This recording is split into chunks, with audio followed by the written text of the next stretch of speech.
할렐루야. 우리가 3주간에 걸쳐서 오늘 마지막 시간인데요. 시편으로 드리는 기도라는 큰 주제로 함께 말씀의 은혜를 나누고 있습니다. 혹시 첫째 주, 둘째 주 어떤 시편의 말씀으로 우리가 함께 나누었는지 기억하실까요? 88편과 46편이었습니다.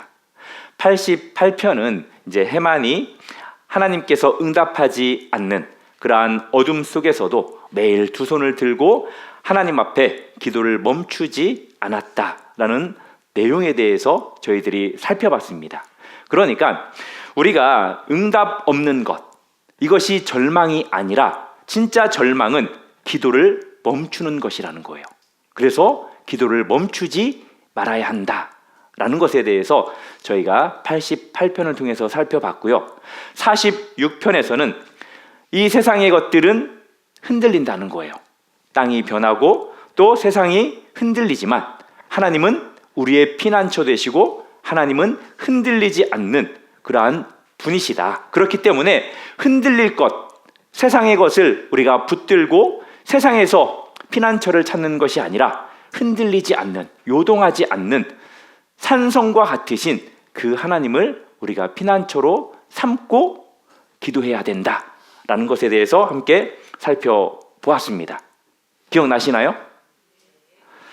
가물가물하죠? 오늘 마지막 시간입니다. 이제 130편인데요.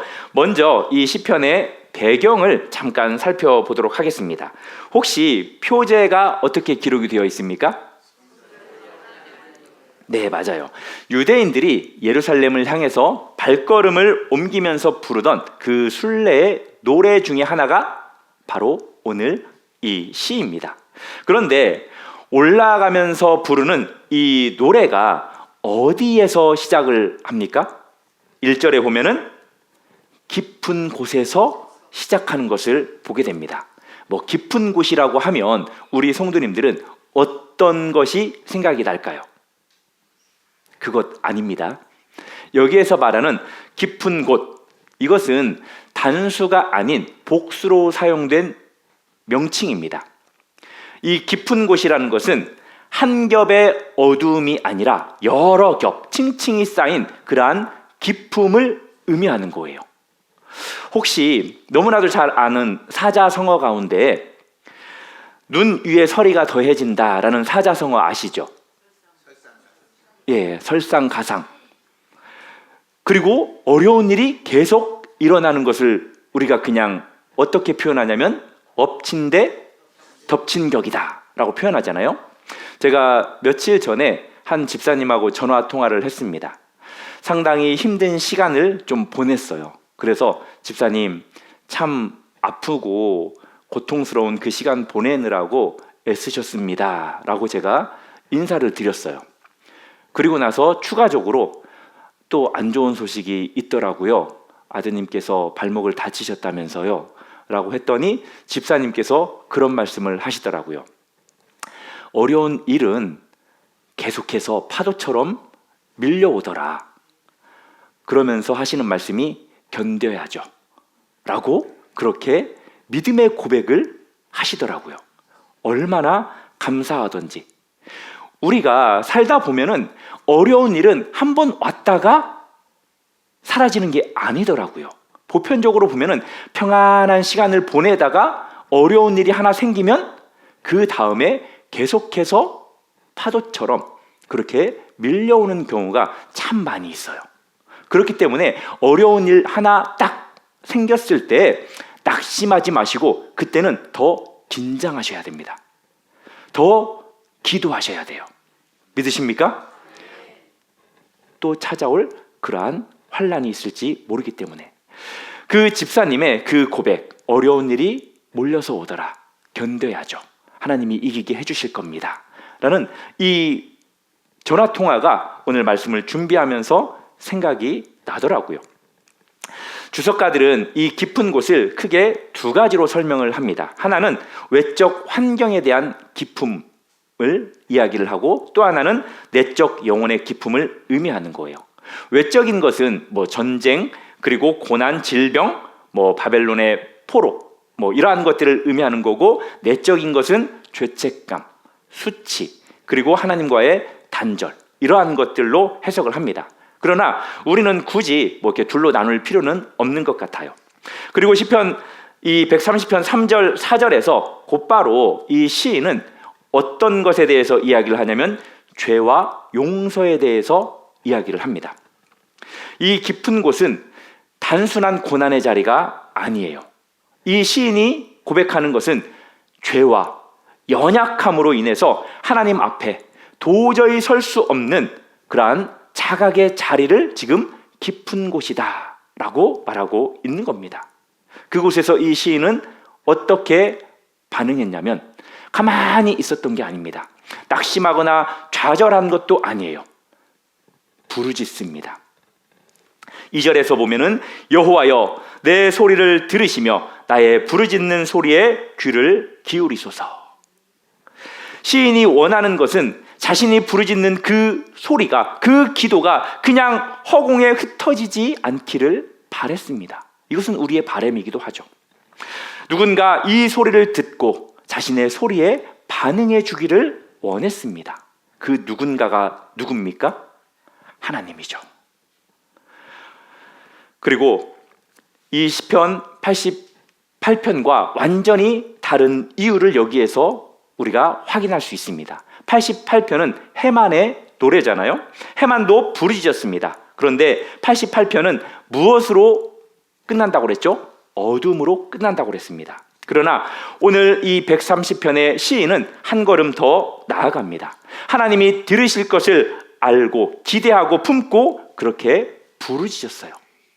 어쩌면 오늘 이 설교의 핵심이 바로 여기에 있습니다.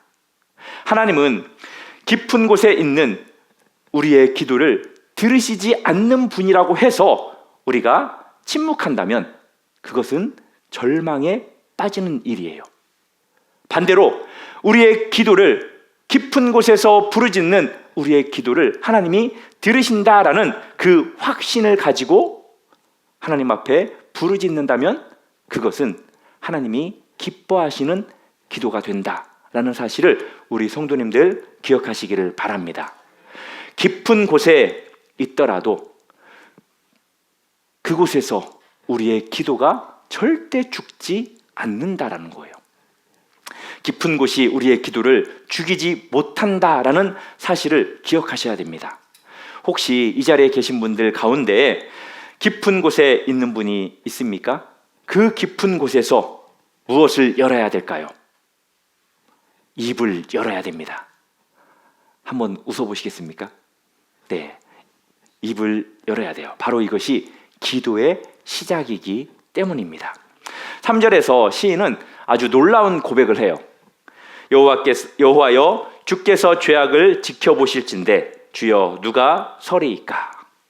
여기에서 지켜본다라는 이 시인의 고백은 우리가 죄를 지을 때 하나님이 그냥 단순히 시선으로 우리를 바라보고 끝난다라는 것이 아닙니다. 여기에서 지켜보실진대라는 이 단어가 가지고 있는 해석은 뭐냐면 기록해두다, 보존하다라는 의미를 가지고 있어요. 우리가 나중에 이 세상을 떠나서 하나님 앞에 섰을 때 하나님 앞에 어떤 책들이 있는지 아시죠? 하나는 성경책이요? 생명책. 또 하나는 행위록이라고도 할 수 있어요. 우리가 했던 그 행위를 따라 기록된 책들. 바로 우리가 지었던 모든 행위들에 대해서 하나님께서 다 기록해 둔다라는 거예요. 그런데 특별히 이 시인이 뭐라고 고백합니까? 죄악을 하나님께서 기록해 둔다면, 보존해 둔다면, 전부 기억하고 낱낱이 기록해 둔다면 누가 하나님 앞에 설 수 있겠습니까? 라는 고백이에요. 단순히 겸손해서 이렇게 하는 말이 아닙니다. 이 시인은 정확하게 인식하고 있었어요. 신학적으로. 우리가 깊은 곳에 있는 가장 근본적인 이유가 뭘까요? 뭐 환경 때문에 깊은 곳에 있는 분도 계실 거예요. 그리고 사람 때문에, 운명 때문에 그렇게 뭐 이렇게 운명은 좀 그렇지만 아무튼 그런 것들 때문에 깊은 곳에 있는 분들이 계실 수 있겠지만 더 깊이 들어가면 결국 무엇 때문에 우리가 깊은 곳에 있게 되느냐? 죄 때문이라는 거예요. 그 죄에서 우리가 가장 죄로 인해서 깊은 곳에 있게 된다라는 거죠. 죄는 하나님과의 단절을 의미합니다. 하나님 앞에 설 수 없다라는 거예요. 얼마나 절망스럽습니까? 얼마나 깊은 곳입니까? 그런데 4절에 보면은 이렇게 기록이 되어 있습니다. 우리 4절 말씀 같이 한번 읽어볼까요? 시작.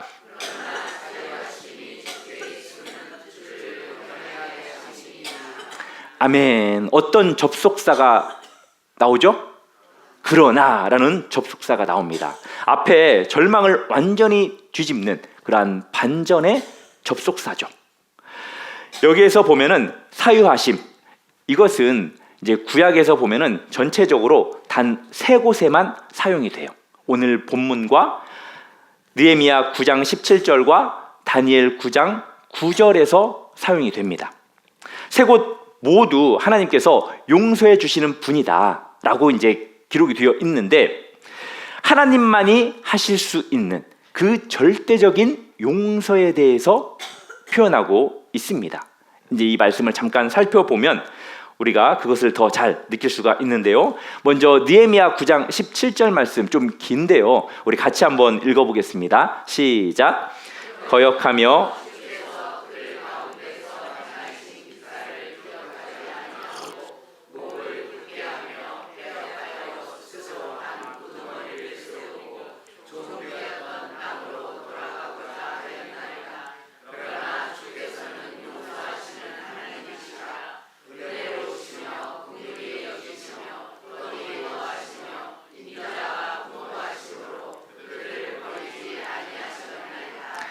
아멘. 어떤 내용인지 아시겠죠?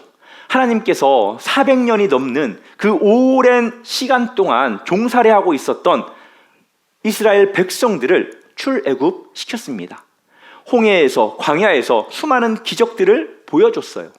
그런데 그들이 어떻게 반응합니까? 그 이적과 기적들을 봤음에도 불구하고 스스로 한 우두머리를 세워서 금송아지를 만들고 반역하죠. 주기적으로 그들이 돌아서고 또 돌아서고 하나님을 이렇게 화나게 만들죠. 그러한 하나님을 배신한 백성들 앞에서 그 고백의 자리에서 레위인들이 이렇게 선언한 거예요.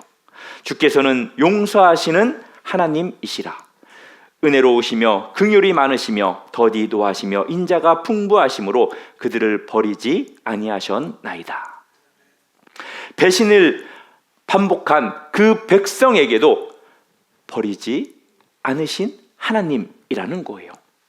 그 용서가 백성들이 자격이 있어서 하나님이 용서해 주셨습니까? 아니라는 거죠. 하나님의 본성에서 흘러나온 용서라는 거예요. 믿으십니까?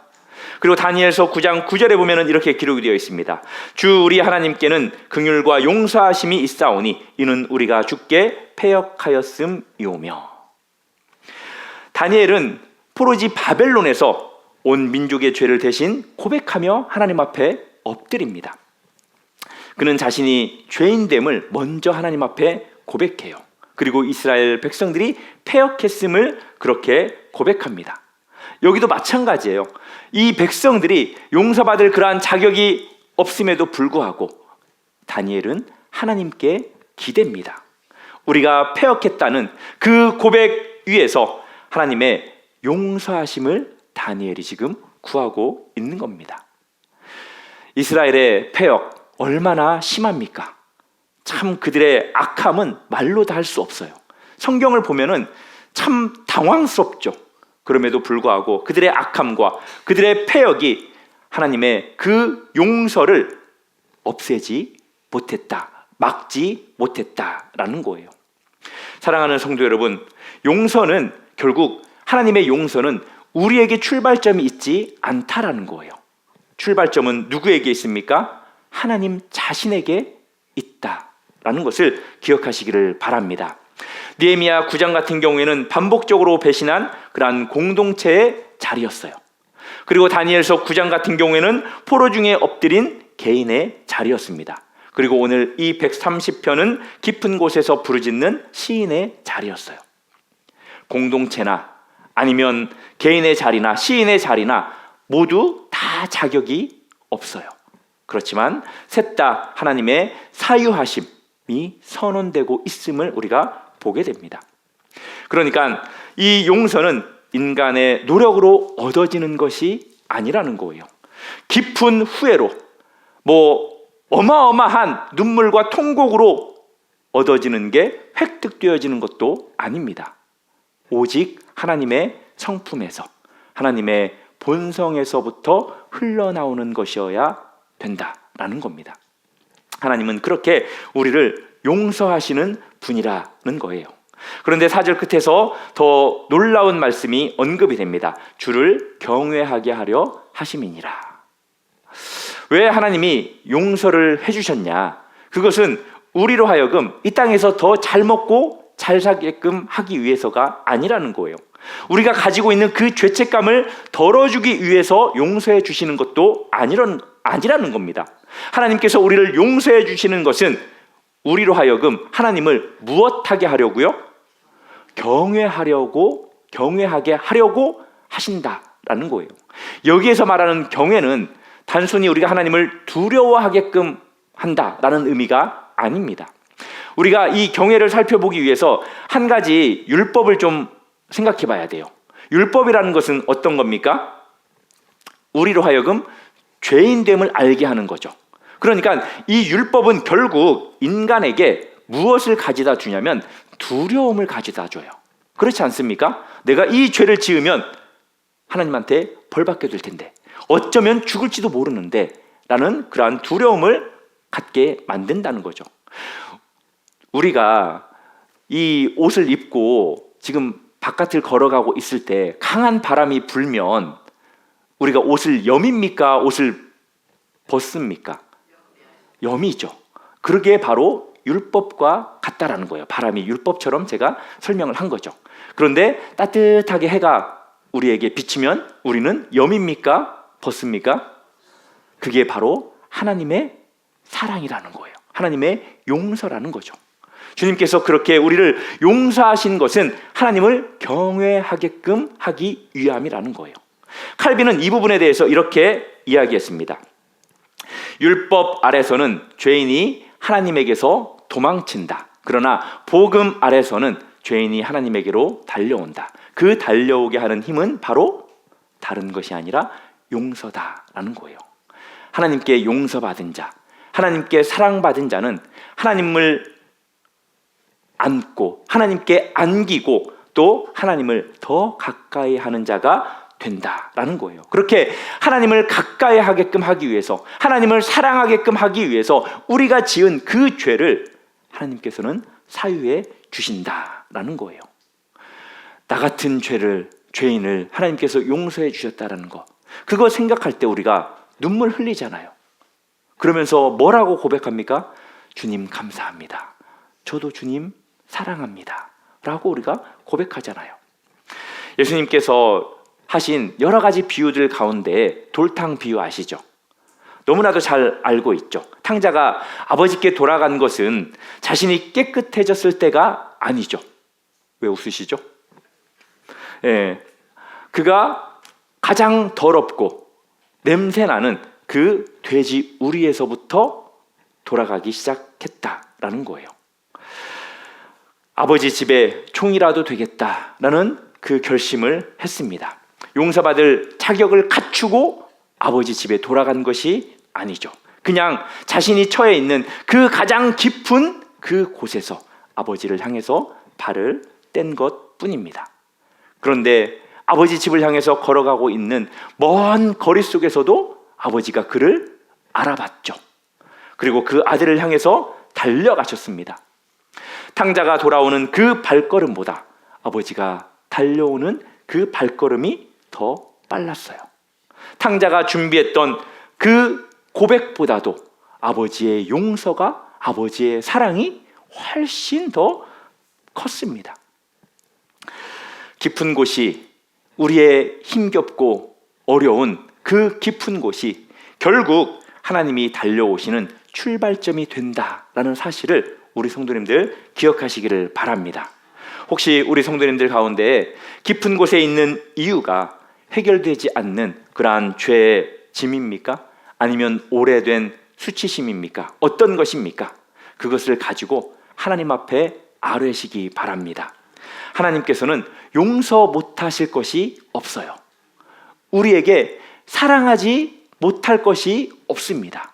그 어떠한 모습일지라도, 어떠한 죄를 지었을지라도 하나님은 우리를 용서해 주시고 어떤 모양이더라도 하나님은 우리를 사랑하신다라는 거예요. 느헤미야도 다니엘도 탕자도 그 자리에서 바로 그 경험을 했습니다.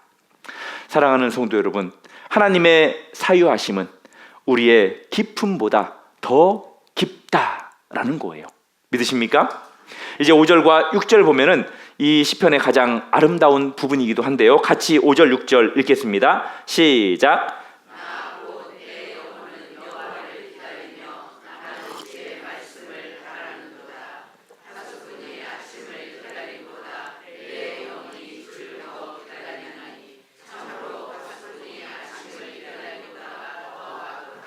아멘.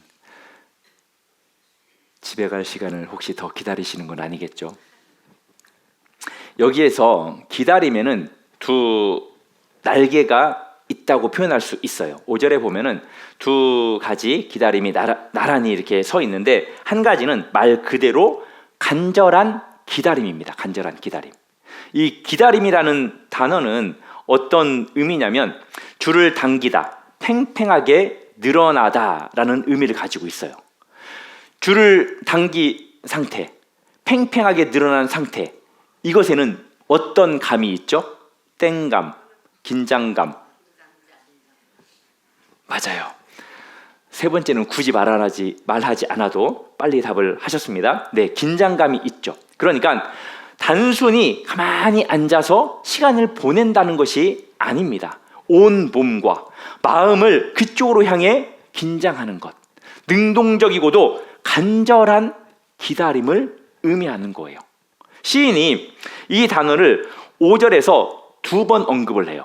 이 앞에 보면은 나, 곧 내 영혼은 여호와를 기다리며, 나도 기다리고 또 내 영혼도 기다린다는 거예요. 나의 의지도 기다리고 나의 영혼도 깊은 곳에서 기다리고 있다는 거죠. 내 속사람도, 나의 겉사람도, 나의 존재 전부가 오직 한 방향, 하나님을 향해서 당겨져 있는 그러한 상태라는 겁니다. 그리고 두 번째 기다림은 어떤 기다림이냐? 확신에 찬 기다림이에요. 그 표현이 바라보는 도다라는 표현입니다. 하나님은 이미 하신 그 약속을 붙들고 기대해야 된다라는 것을 지금 말하고 있는 것입니다. 그 바람의 대상이 무엇이냐면 주님의 말씀이에요. 주님의 말씀. 환경을 보는 것이 아닙니다. 하나님께서 하신 그 말씀, 이미 말씀하신 그것을 바라봐야 한다라고 말하고 있는 거예요. 이 두 날개가 있어야 힘차게 날개짓도 하고 진짜 기다릴 수 있는 거예요. 우리 성도님들에게 질문하겠습니다. 잘 생각해 보십시오. 간절해요. 간절하지만 근거가 없는 기다림을 뭐라고 표현할 수 있을까요? 우리 성도님들 간절해요. 그런데 근거가 없이 지금 내가 기다려요. 그러면 우리 성도님들의 마음은 어떤 마음일까요? 불안하죠. 네, 뭐 허망이라는 표현도 틀린 건 아니지만 불안하겠죠. 근거가 없으니까. 내가 지금 기다리는데 저쪽에서 내가 5분 후에 갈 거야 라고 한다면 불안하지 않죠. 그런데 기다리고는 있는데 아무 말이 없어. 그러면은 언제 올지 모르는 그 불안함이 있다라는 거죠. 그리고 두 번째 질문입니다. 확신해요. 5분 후에 온대요. 그런데 간절하지 않아요. 오든지 말든지. 그러면 그 상태는 나태함이라는 거예요. 나태함. 우리 성도님들은 어떻습니까? 불안한 마음을 가지고 기다리십니까? 나태한 마음을 가지고 기다리고 계십니까? 두 가지 다 있어야 돼요.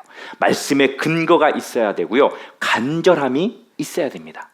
그리스도인들 가운데 가장 부족한 것이 뭐냐면, 신앙생활 오래 한 사람들은 간절함이 없어요. 네, 그냥 이래도 감사, 저래도 감사, 그런 부분이 있는데 간절함도 같이 가지시기를 바랍니다. 비로소 깊은 곳에서도 이 두 가지가 함께할 때 무너지지 않는 기다림이 될 수 있기 때문입니다. 파수꾼은 바로 이 두 날개를 가진 사람이죠. 파수꾼이 하는 일은 무엇입니까? 성벽 위에서 밤새도록 아침을 기다리는 일이에요. 파수꾼들이 하는 일이 바로 그 일입니다. 임무는 단 하나예요. 아침까지 기다리는 것, 아침을 확인하는 것. 아직 캄캄한 밤입니다. 언제 적이 쳐들어올지도 모르는 그러한 상황입니다. 그러나 파수꾼이 아는 것은 딱 하나, 무엇이 온다? 아침이 온다라는 거예요. 우리 성도님들도 기억하십시오. 집에 갈 시간은 옵니다. 그 시간까지 우리가 해야 될 것은 뭐예요? 기다림입니다. 기도하는 거예요. 인정하십니까? 그 확신이 파수꾼이 밤새도록 있게 만들었죠. 이 파수꾼이 아침을 기다릴 수 있는 것은 자신이 기다리면서 아침이라는 것을 만들기 때문이 아니죠. 저녁이 가면 아침이 온다는 하나님의 그 만드신 그 질서, 그 창조 질서를 신뢰하기 때문 아닙니까? 그것 때문에 밤새도록 그 자리를 간절하게 확신을 가지고 지킨다라는 거잖아요. 혹시 이사야 40장 1절 2절에 보면은 이런 말씀이 있습니다. 아실까요? 너희는 위로하라, 내 백성을 위로하라. 그 노역의 때가 끝났고 그 죄악의 사함을 받았느니라. 하나님께서 이사야 선지자를 통해서 말씀하신 이 말씀은 이스라엘이 어떤 상황이었냐면 포로된 상황이었어요. 여전히 바벨론 포로 중에 있을 때 하나님께서는 이 말씀을 하셨어요. 이미 회복의 말씀이죠. 그러니까 말씀은 결국 오지 않은 아침에 무엇이냐면 보증수표예요. 우리가 아침이라는 것을, 기도의 응답이라는 것을 원한다면 보증수표인 무엇을 붙들어야 돼요? 말씀입니다. 올해 표어가 그래서 뭐예요? 말씀으로 기도하는 삶. 다른 것 붙잡고 기도하지 마시고 말씀을 붙잡고 기도하라 라는 거예요. 이제 7절 8절 보면은 시인의 이 개인적 기다림이 이스라엘 공동체의 기다림으로 확장되는 것을 보게 됩니다. 이스라엘아 여호와를 바랄지어다. 여호와께서는 인자하심과 풍성한 속량이 있음이라. 그가 이스라엘을 그 모든 죄악에서 속량하시리로다. 시인은 두 가지 근거를 말하는데 첫 번째는 하나님의 인자하심이에요. 헤세드. 언약 관계에서 절대적으로 변하지 않는 하나님의 사랑을 의미하는 것입니다. 우리가 아무리 깊은 곳에 있어도 하나님의 사랑은 변하지 않는다라는 것을 우리 성도님들 믿으시기 바랍니다. 환난과 곤고와 위험이나 적신이나 칼이나 하나님의 사랑으로부터 아멘 끊을 수 없습니다. 믿으십니까? 그리고 두 번째는 풍성한 속량이에요. 속량의 의미는 아시죠? 값을 치르고 종을 자유롭게 하는 거죠. 그렇게 하나님이 죄 속박에서 우리를 절망의 그 깊은 곳에서 예수 그리스도를 십자가에 내어 주심으로 우리를 건져내셨죠. 어떻게? 풍성하게 그렇게 넘치도록 우리에게 사랑을 베풀어 주셨습니다. 우리가 이 시간에 기도하러 나왔습니다. 그리고 수많은 기도 제목이 있습니다. 우리가 깊은 곳에서 우리의 기도들을 절대 포기하지 않아야 하는 그 이유가 바로 이거예요. 뭐 어떤 분들은 내가 인내심이 좋으니까 나는 절대 나의 기도를 포기하지 않을 거야, 끝까지 나는 이 기도를 할 거야 라고 생각하시겠지만 천만의 말씀 만만의 콩떡입니다. 하나님의 사랑이 변하지 않고 그분의 구원이 풍성하기 때문에 우리가 할 수 있는 거예요. 믿으십니까? 왜? 아침을 우리가 만들 수 없기 때문이죠. 하나님께서 그 아침을 우리에게 가져다 주시는 분이시기 때문입니다. 말씀을 이제 맺겠습니다. 혹시 어두운 밤을 지나고 계십니까? 기도하는데도 여전히 아침이 오지 않는 것 같습니까? 우리가 해야 될 것은 단 하나예요. 파수꾼처럼 아침을 기다리는 것. 하나님의 말씀을 붙들고 파수꾼보다도 더 간절하게 우리가 아침을 기다릴 수 있어야 한다라는 거예요. 말씀을 붙드십시오. 그리고 기다리십시오. 변하지 않는 하나님의 사랑, 그리고 그 풍성한 구원을 신뢰하며 오늘 밤에도 그 자리에 서시는 저와 우리 성도님들이 되기를 주님의 이름으로 축복합니다. 그리고 이 이야기는, 이 말씀은 결국 이 깊은 곳은 어디에서 완성이 됩니까? 예수 그리스도를 통해서 완성이 돼요. 예수님은 실제로 가장 깊은 곳에 내려가신 분이죠. 십자가에서의 죽음, 그리고 무덤에서의 어둠, 하나님과의 완전한 단절. 그분은 나의 하나님, 나의 하나님, 어찌하여 나를 버리셨나이까? 라고 부르짖었습니다. 그 부르짖음은 우리의 모든 기품을 담당하기 위한 것이었어요. 그분이 우리의 죄악을 모두 지고 기품으로 내려가셨기 때문에 4절에 사유하심이 우리에게 주어졌습니다. 그리고 그분이 무덤에서 살아나셨기 때문에 파수꾼의 기다리는 아침이 우리에게도 반드시 임한다는 그 근거가 된다라는 거예요. 해마는 130편의 아침을 몰랐습니다. 그래서 88편이 어둠으로 끝났어요. 130편의 시인은 아직 아침 전에 밤이었습니다. 그래서 아침을 기다립니다. 그러나 우리는 알아요. 무엇을 압니까? 그 아침이 예수 그리스도의 부활이었다라는 것을 압니다. 그래서 우리는 아직 오지 않는 아침을 기다리는 것이 아닙니다. 이미 밝아온 아침을 믿으며 기다리는 거예요. 믿으십니까? 그렇기 때문에 우리는 88편의 저자인 해만보다, 그리고 130편의 시인보다 더 크고 확실한 근거로 깊은 곳에서 부르짖을 수 있는 사람들이라는 거예요. 기억하십시오. 깊은 곳이 기도를 죽이지 않습니다. 그리고 깊은 곳은 오히려 하나님을 가장 깊게 만날 수 있게 된다라는 거예요. 파수꾼처럼 기도의 자리를 계속해서 지키십시오. 말씀을 붙드십시오. 그리고 기다리십시오. 아침은 반드시 올 것입니다.